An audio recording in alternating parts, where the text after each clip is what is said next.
Assalamualaikum warahmatullahi wabarakatuh. Semoga kesehatan, keselamatan, dan kesejahteraan selalu dilimpahkan kepada kita semua. Pada kesempatan ini, saya Jumanto dari PJJ Manajemen dengan nomor induk mahasiswa 2202010102060 akan mempresentasikan hasil ujian akhir semester mata kuliah ekonomi makro tahun ajaran 2023/2024. Tema bentuk atau struktur pasar dengan judul Sirkular Beras sebagai kebutuhan pokok masyarakat Indonesia. Diawali dengan pengertian. Pengertian pasar adalah tempat di mana bertemunya pihak penjual dan pembeli dan saling berinteraksi sehingga tercapai suatu transaksi. Sedangkan struktur pasar adalah keadaan pasar yang memberikan petunjuk tentang aspek-aspek yang memiliki pengaruh penting terhadap perilaku usaha dan kinerja pasar. Faktor penting dalam struktur pasar mengutip dari web Kemendikbud. Yang pertama, jumlah atau banyaknya perusahaan dalam pasar. Yang kedua, jenis barang yang diperjualbelikan. Yang ketiga, mudah tidaknya perusahaan masuk dalam pasar. Yang keempat, kemampuan penjual dan pembeli dalam mempengaruhi pasar. Dan yang terakhir, informasi serta pengetahuan penjual dan pembeli terhadap pasar yang dihadapi. Bentuk struktur pasar. Yang pertama, pasar persaingan sempurna. Jenis pasar persaingan sempurna diperuntukkan pada persaingan yang berada di level paling besar. Dan yang kedua, pasar monopoli. Berkebalikan dengan persaingan sempurna, pasar monopoli hanya terdapat satu penjual saja untuk jenis barang tertentu. Yang ketiga, pasar monopolistik.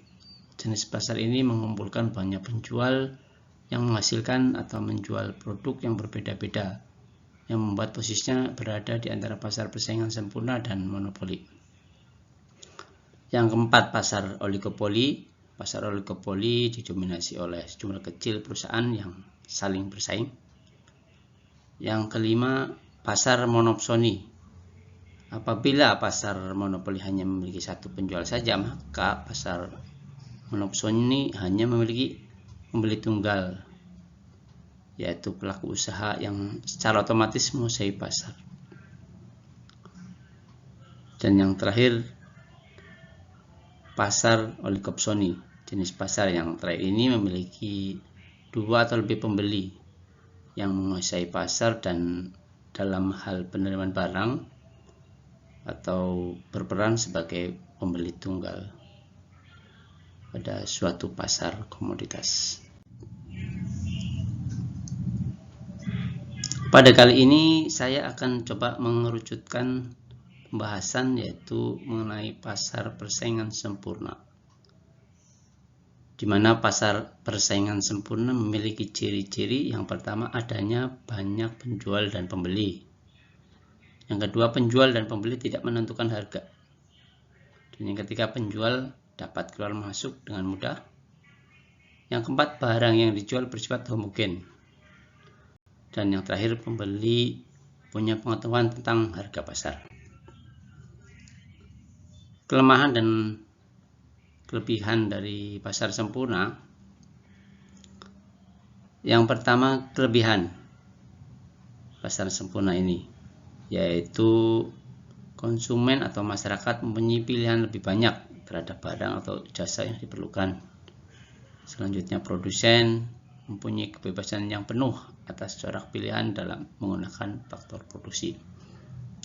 Sedangkan kelemahan pasar sempurna yaitu inovasi produk tidak membawa manfaat yang kekal atau jangka panjang karena setiap produk baru mudah untuk ditiru.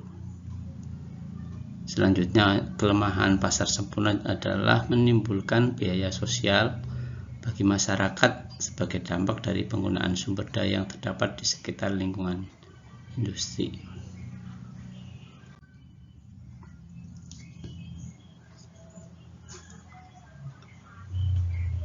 Pada kesempatan ini saya akan coba untuk memberikan contoh dari bentuk atau struktur pasar persaingan sempurna,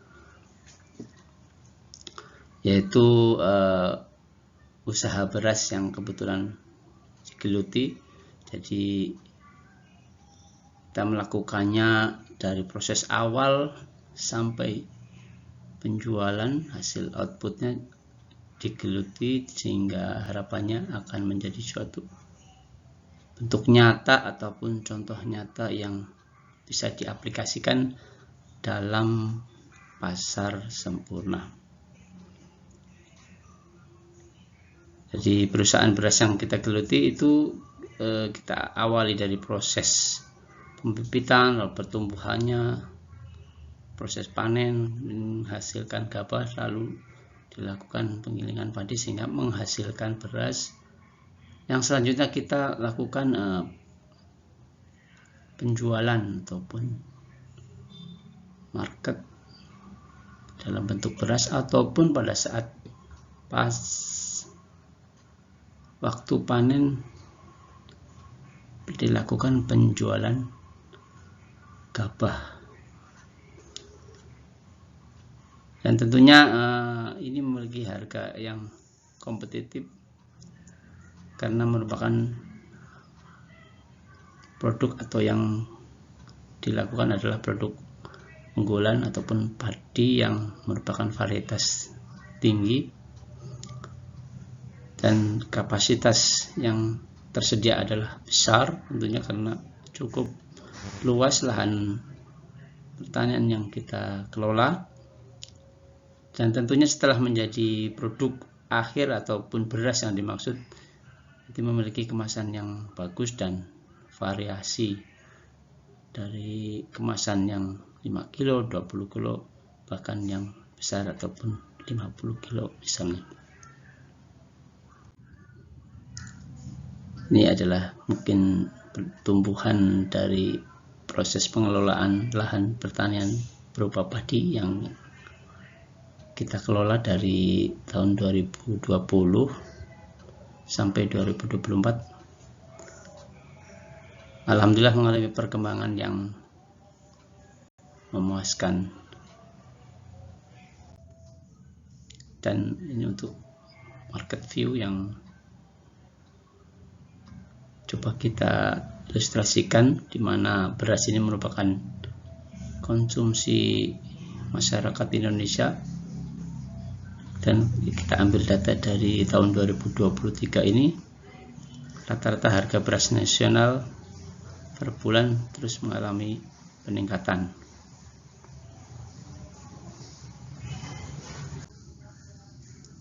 Baik, kiranya mungkin itu yang dapat saya sampaikan. Lebih kurangnya mohon maaf. Sekian, wassalamualaikum warahmatullahi wabarakatuh.